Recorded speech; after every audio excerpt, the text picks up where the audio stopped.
नमस्कार दोस्तों, मेरा नाम है अश्विनी सिंह।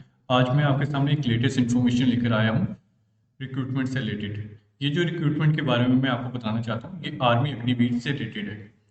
आपको बताना चाहूँगा मैं कि जो आर्मी अग्निवीर है, इसकी रिक्रूटमेंट स्टार्ट हो गई हुई है।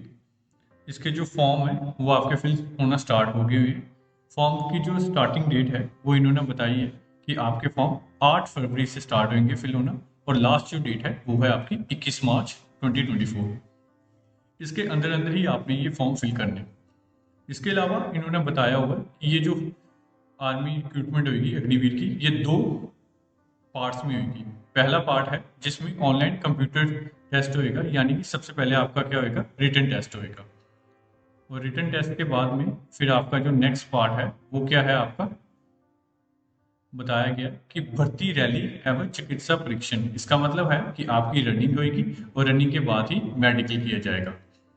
इसके रिलेटेड जो इन्होंने डेट बताई है वो बताई गई है कि 31 तारीख और 10th मंथ 2024 तक उस बच्चे की एज क्या होनी चाहिए, 17.5 साल से 21 साल का वो कैंडिडेट होना चाहिए। फिर मैं इसके रिलेटेड आपको और भी इंफॉर्मेशन दे देता हूँ। हाइट है वो 168 सेंटीमीटर होनी चाहिए, और वेट मिनिमम उसका कितना होना चाहिए, 50 kg। फिर ये जो मैं बता रहा हूँ इन्फॉर्मेशन, ये जनरल ड्यूटी वालों की है।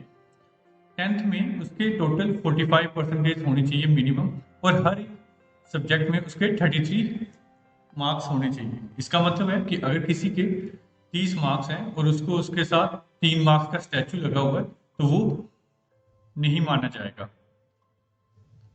और अगर किसी को ग्रेडिंग सिस्टम मिला हुआ है कि 10th में, तो अगर किसी के ग्रेडिंग सिस्टम में उसके पास सी ग्रेड मिला हुआ है और बाकी सभी जो सब्जेक्ट्स हैं कम से कम उसका डी ग्रेड होना चाहिए, तो तभी वो ये फॉर्म फिल कर सकता है। मैं उम्मीद करता हूँ कि अब आपको ये इन्फॉर्मेशन अच्छे से समझ आ गई होगी। तो मेरी आप सबसे यही सजेशन है कि फॉर्म स्टार्टिंग में ही फिल करने चाहिए। लास्ट मोमेंट पर कई बार क्या होता है कि साइट बिजी हो जाती है और फॉर्म फिल नहीं होता है।